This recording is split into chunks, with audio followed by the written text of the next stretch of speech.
모두 앉으시기 바랍니다.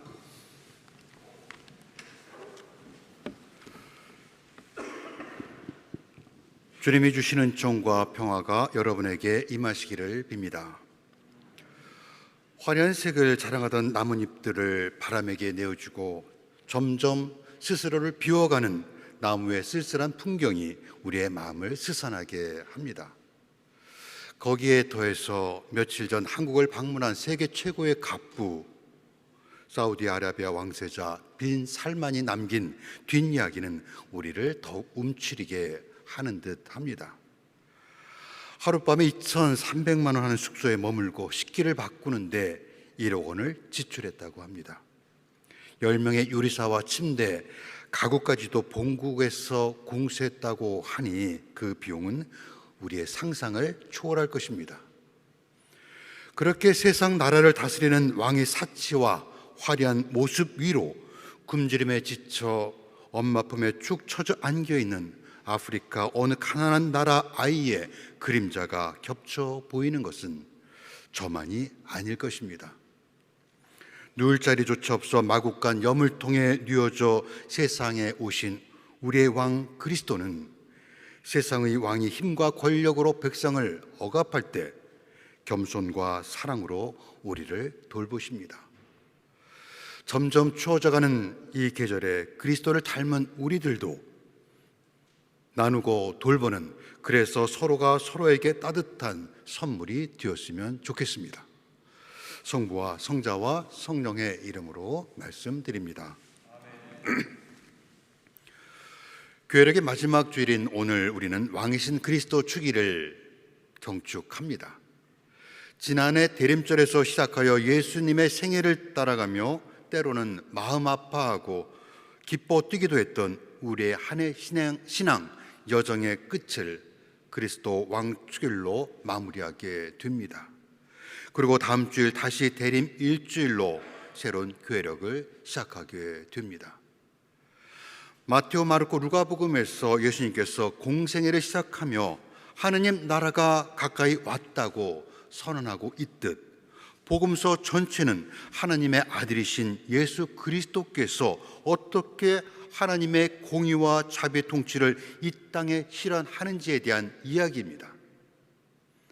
그런데 십자가 위에서 무력하게 달려 계신 예수님의 이야기를 들려주는 오늘 복음은 세상을 통치하는 왕의 이미지에 적합하지 않습니다. 복음서 모두는 예수님 사역의 마지막 부분을 나귀를 타고 예루살렘에 입성하는 것으로 시작합니다. 사람들은 겉옷을 벗어 길에 깔고 종려 나무를 흔들며 호산나 다윗의 자손이여 주의 이름으로 오시는 이여 찬미 받으소서라고 큰 소리로 외칩니다. 예수님의 승리가 눈앞에 보이는 듯합니다. 이 장면이야말로 그리스도 왕축일에 어울림직합니다. 그게 아니라면 동방에서 별을 따라온 세 명의 왕이 아기 예수께 경배를 드리고 예물을 바치는 이야기도 왕이신 그리스도 축일에 적합한 본문일 것입니다. 그러나 해마다 돌아오는 그리스도 왕축일에 지정된 복음은 한결같이 저항할 힘도 없이 유대인의 왕이라고 조롱하는 낙서가 적힌 십자가 위에 무력하게 달리신 예수님을 보여줍니다. 사순절이나 성금요일 혹은 고난주일에 읽기에 적당한 복음입니다. 왕이신 그리스도 축일에 조롱당하고 십자가 위에서 숨을 몰아쉬며 고통스러워하는 예수님의 이야기를 읽는 우리의 마음은 안타깝고 슬프기만 합니다.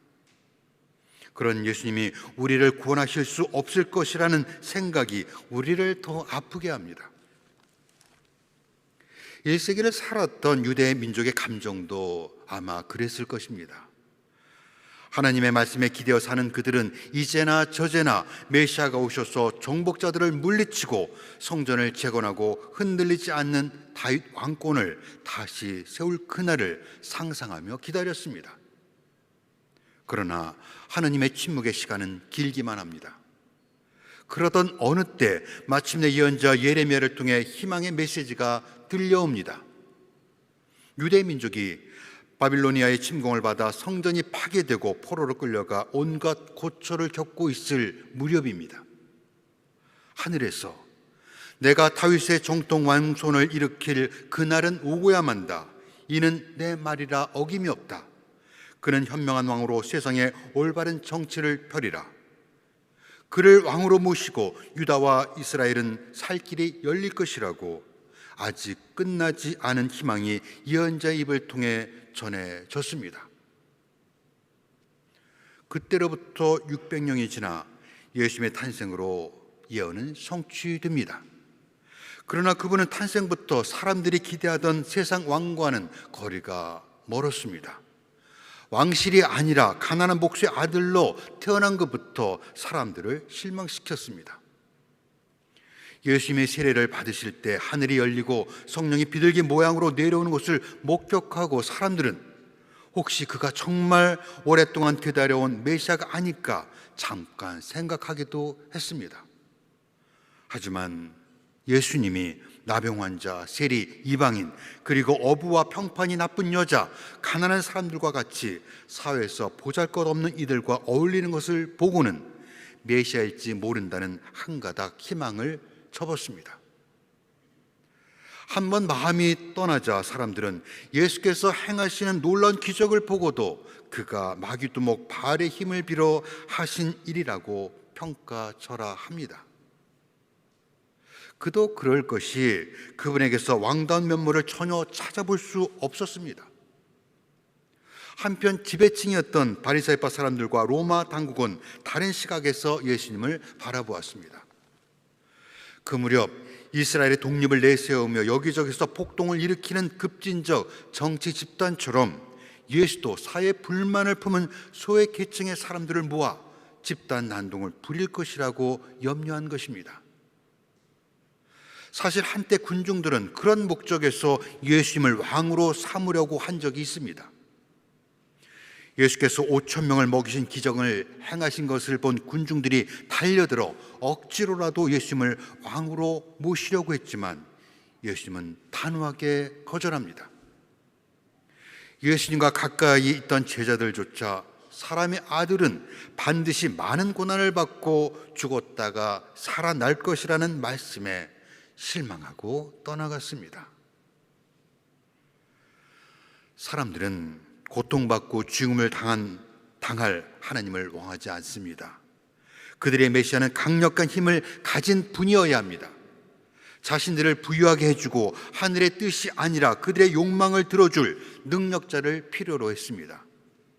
강력한 메시아, 그들 삶에 구체적인 도움을 주시는 하느님, 외부의 세력으로부터 안전하게 보호하는 위대한 왕을 원했습니다. 무엇보다 하늘의 뜻과 정의가 아니라 그들이 생각하는 정의에 동의해 주어야 합니다. 그러나 성서는 그분은 평화의 왕으로 오셨다고 말합니다. 그분은 전쟁에서 승리하는 것이 아니라 화를 부러뜨리고 창과 방패를 녹여 전쟁을 그치게 하려 오셨습니다. 그런데 사람들은 평화의 왕이 어떻게 우리 내부의 분노를 끌어모아 로마 군대와 맞설 수 있을까? 용서의 왕이 어떻게 우리에게 못된 짓을 한 사람들을 엄히 심판하실 수 있을까? 의문을 품었습니다. 오늘 복음에서도 사람들은 무력하게 십자가에 달린 예수님을 향해 내가 왕이라면 어디 자기도 살려보아라고 빈정거립니다. 사람들은 온유한 메시아가 아니라 그들을 대신하여 원수들에게 보복해줄 잔인하지만 힘있는 왕을 원했습니다. 100번을 양보하더라도 예수님이 정말 하느님이시라면 십자가에 달려 죽는 어리석은 만용은 부리지 말아야 했습니다. 보란듯 십자가에서 내려와 혁명을 일으키고 영광스러운 왕위에 오르셔야 했습니다. 그러나 어린 양 예수님은 아무 저항도 없이 십자가에 죽으셨습니다. 이처럼 나약하고 어리석은 방식을 지켜보던 군중들은 그분을 왕으로 받아들일 수 없었습니다.